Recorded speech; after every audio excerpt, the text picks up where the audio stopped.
everyone, and welcome to the Week 12 review, Week 13 preview of the 2025-2026 season. I'm joined by Joel Gibson, as always. I am your champion. I am Mr. Modest, Buzzsaw, Dragon Slayer. I haven't even come up with a nickname for myself this year. I'm just gonna call myself Mr. Five Time. That's my new moniker for this year. I might even change Mr. Modest, the team name, to Mr. Five Time. I haven't decided. Joel, what do you think of that nickname? I think you'd be better off saying Mr. 5 Seconds. That's fair enough. We'll get right into the matchups here. Before I start, though, trade deadline is the 20th, so not this Tuesday, next Tuesday. So about 10 days left before the trade deadline. So get all your trades in, everybody. Really go at it. That being said, the matchups, I have number 9, Matt. He was 3-8 versus number 2, Modest.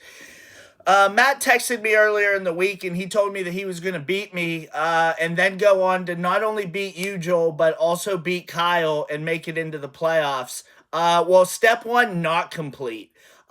He loses to me. I moved to 11-1, and I need to win 2 out of my next 4 games to get the number 2 seed. I think I'm capable of doing that, but we'll just have to wait and see how it goes.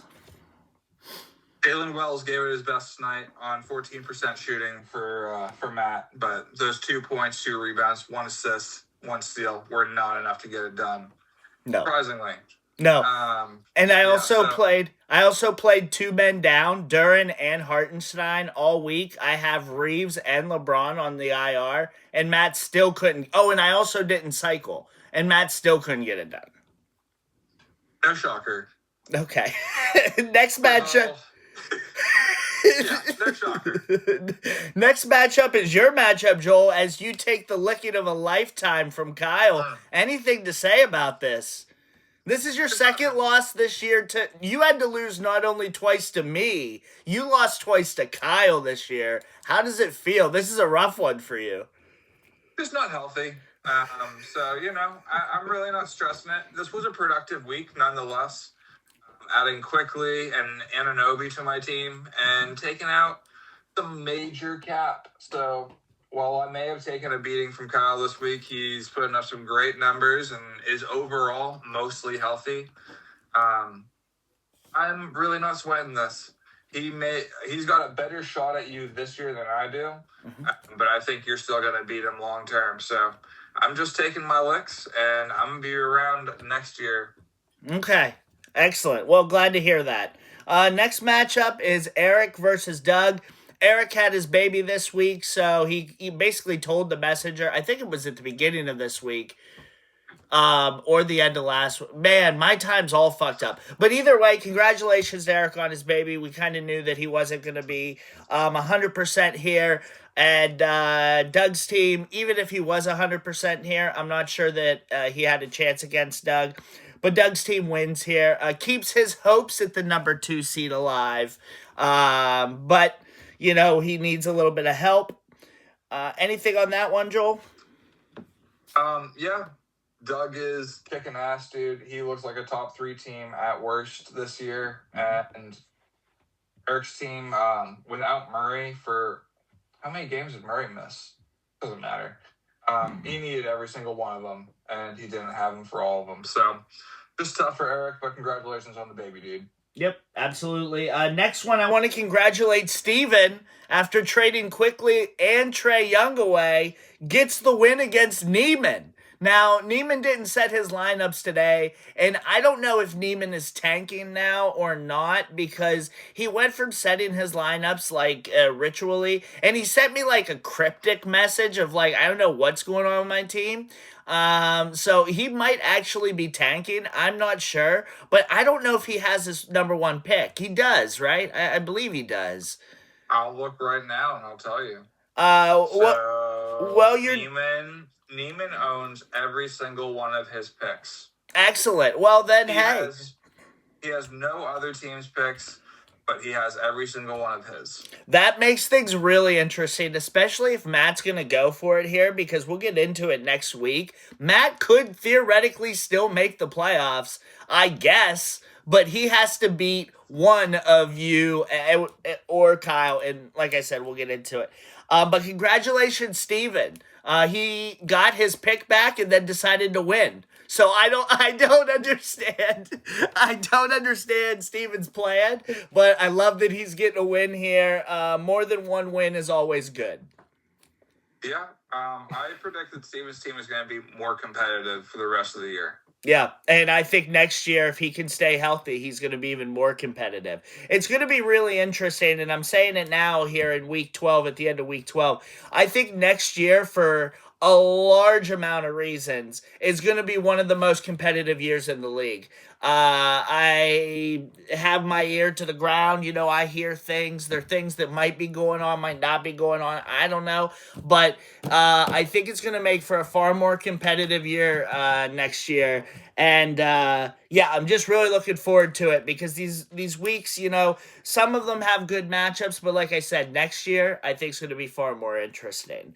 That being said, next matchup is CJ beating Cody. We don't really got to talk about this. Cody didn't play anybody. CJ, with now no free agent money, gets the win here.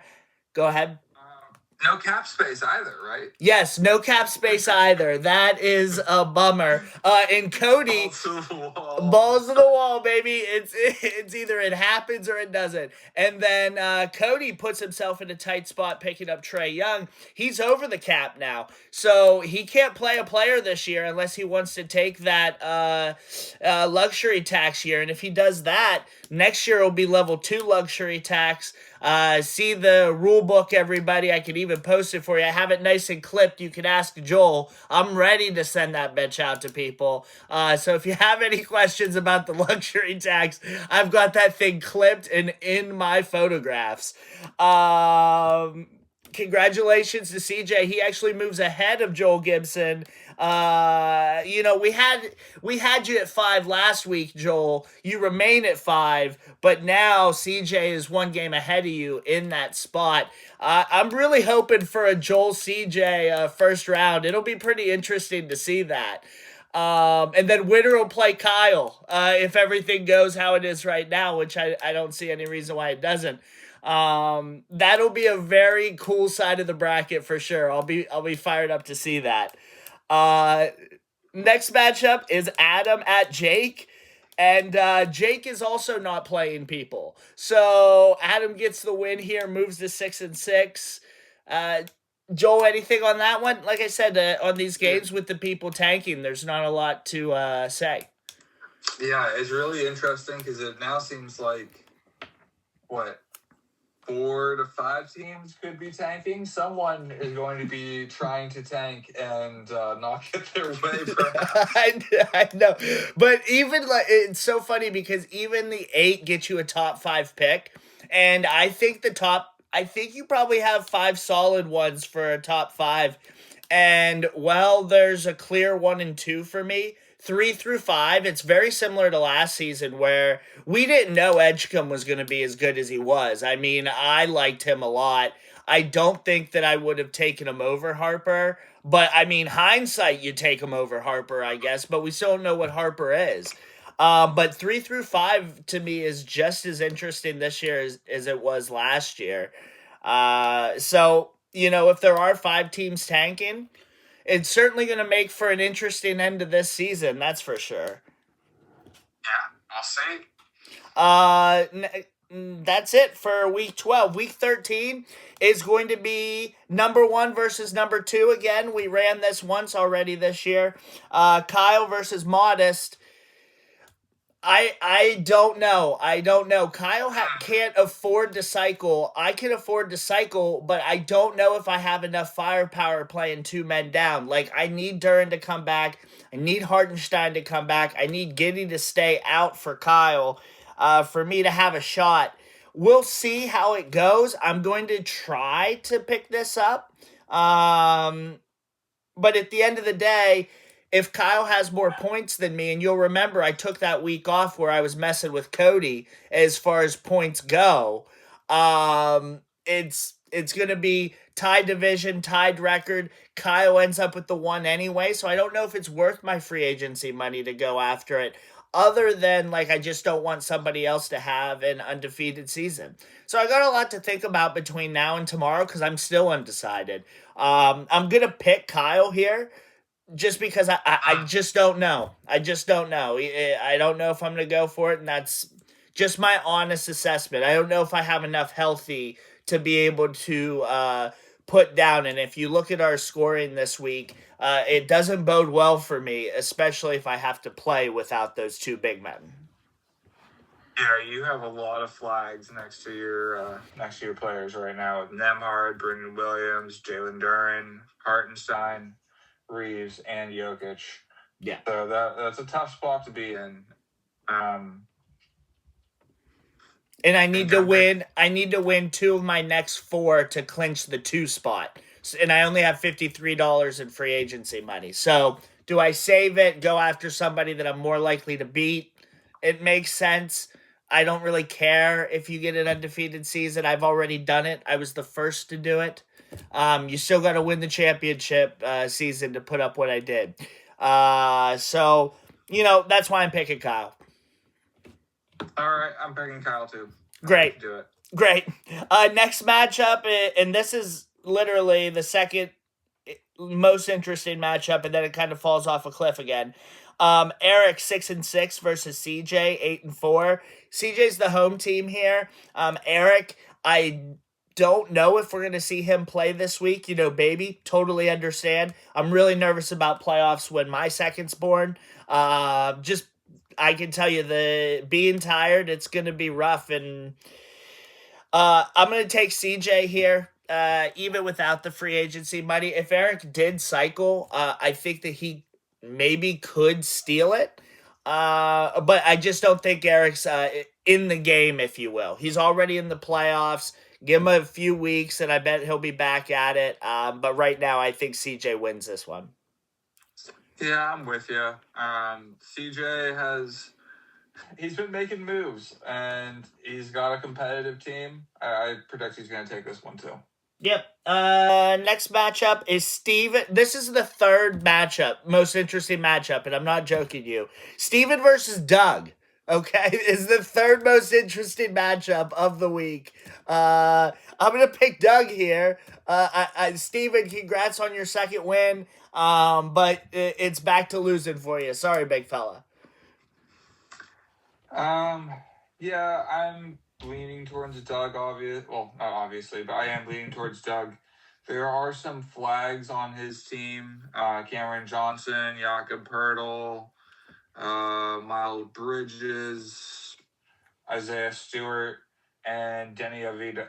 I can't say his last name, so I'm not going to try again. But that's several players, but I'm still going to pick Doug. Yeah, unless Steven is really trying to cycle, I don't know why he would go for a win with his pick now. It wouldn't have made any sense to go get his pick and then not try to tank. I don't know why he's not. But hey, if you want the wins, go get them, Steven. Your team, your rules.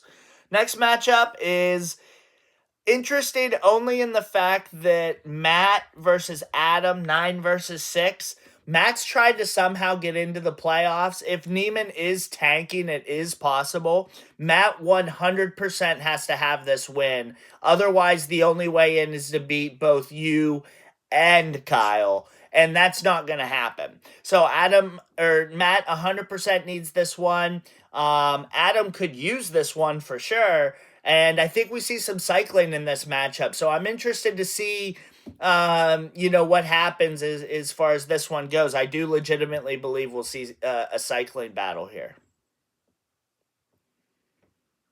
So you're picking Adam? I am going to pick Adam. I am as well. I am as well. But I do love watching a good cycle battle. I hope they both really go for it. I hope they make it tough on anybody else who's out on wires this week, which won't be me. But I am going to pick Adam at the end of the day.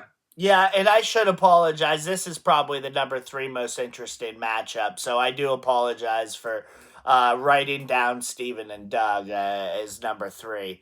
Next matchup is you versus Jake. Hey, do you think Jake plays anybody? I don't think it matters. Okay, so I'm going to pick Joel. Yeah, pick me too. Okay, great. Deontay George just would have to have, the biggest week of his motherfucking life. Yeah. And I just still don't think that would be enough. And this is really interesting. The last matchup we're going to see, if you're Neiman and you are tanking, you 100% have to sit all your players day one, right? Against Cody, who's the away team.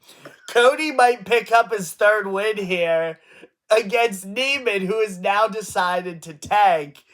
And there's a real chance if like Cody is away enough games, they could force Cody like into a number 9 spot where his pick at worst is good or at best is going to be, well, could be the 1, but at worst could be the 4. Heaven forbid you force Cody into the playoffs. It is a very interesting little dynamic here. But if Neiman is tanking, he has to know that, and he has to sit his players right away.